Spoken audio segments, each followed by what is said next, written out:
बच्चों, आज मैं धातु रूप आपको बताने जा रही हूँ।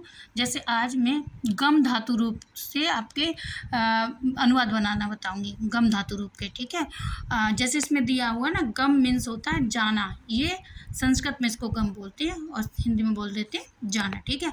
अब इनके भी 3 वचन होते हैं, एक वचन, द्विवचन, बहुवचन में प्रयोग होता है। तो जैसे मैंने आपको 3 पुरुष बताए हैं, कौन से? प्रथम पुरुष और मध्यम पुरुष और उत्तम पुरुष, ठीक है। इस तरह से मैंने आपको बताए। तो प्रथम पुरुष में क्या आ जाता है? गच्छति, एक वचन में, इसको भी ध्यान में रखना है, एक वचन में, ठीक है। और द्विवचन में क्या आ जाता है? गच्छत, और बहुवचन में आ जाता है हमारा गच्छन्ति।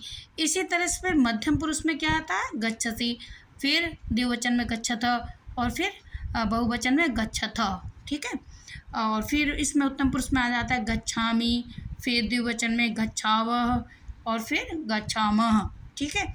ये आ जाता है इस तरह से।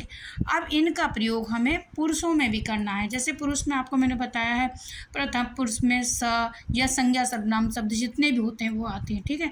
तो एक वचन में स हो गया, द्विवचन में तो हो गया, वे दोनों मतलब, और बहुवचन में ते, यानी कि स तौ ते, ठीक है। मध्यम पुरुष में त्वम, और फिर इसका अर्थ हुआ तुम, युवाम, तुम दोनों, यूयम, तुम सब। उत्तम पुरुष में मैं, इसको अहम बोलते हैं संस्कृत में, आवाम, हम दोनों, वयम, हम सब, ये संस्कृत में बोला जाता है। हम दोनों को आवाम बोलते हैं संस्कृत में, और हम सबको वयम बोलते हैं, ठीक है। अब मैं आपको थोड़ा सा हल्के फुल्के अनुवाद करना बताती हूँ। जैसे इसमें है वह जाता है, तो वह की हमारी क्या है? यहाँ पर देखिए सा मीन्स वह, तो वह तो हमने लिख दिया, यहाँ पर सा की हमने लिख दिया संस्कृत सा की, ठीक है। स, जैसे वह की संस्कृत क्या होती है? सा, ये हमने लिख दिया, ठीक है, यहाँ पर। इसके बाद फिर जाता की हमें लगानी है। जैसे वह जाता है, तो जाता की हम क्या लगाएंगे? ये हमने ऊपर दी हुई है गच्छति, एक वचन में, क्योंकि वह जो व्यक्ति है वो एक अकेला है, ठीक है। तो उसके अनुसार हमें अपनी क्रिया भी लगानी, क्रिया यानी कि धातु रूप। तो वह जाता है हो जाएगा स गच्छति, क्योंकि ये किसमें है? एक वचन में, मैंने लिख रखा है यहाँ पे प्रथम पुरुष एक वचन में, ठीक है।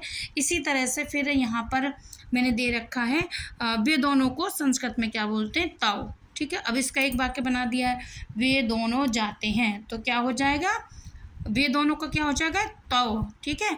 और फिर इसमें आ जाएगी द्विवचन में, ये हो जाएगा गच्छत, क्योंकि दोनों की बात कही गई है, तो द्विवचन यानी कि दो लोगों की बात की गई है, तो ये हो गया आपका तौ, और यहाँ से ले लिया हमने गच्छता, तो यहाँ पर हो गया तौ गच्छता। देखो ये लिखा हुआ है प्रथम पुरुष द्विवचन में। इसी तरह से हम बहुवचन का बनाते हैं। बहुवचन में है जैसे हमारा पहले अनुवाद देख लीजिए, वे सब जाते हैं, तो वे की सबसे पहले ढूंढिए, वे की है ते, है ना।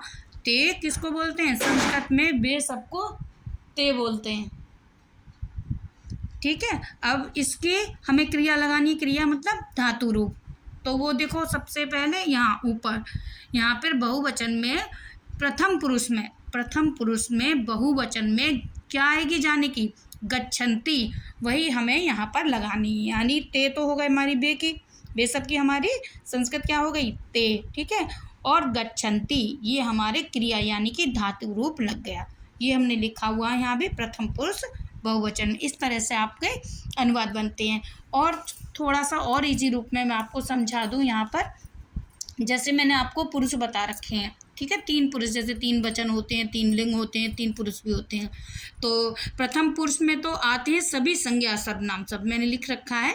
और मध्यम पुरुष में आते हैं तुम, तुम्हारा, तुम सब, मतलब तुमसे, तुम्हारे, तुम सब, तुम सभी के, सब आ जाता है आपका मध्यम पुरुष में। उत्तम पुरुष में आ जाता है मैं, हम, हमारा, हम सब, हमारे, सब कुछ हमारा उत्तम पुरुष में आ जाता है, ठीक है।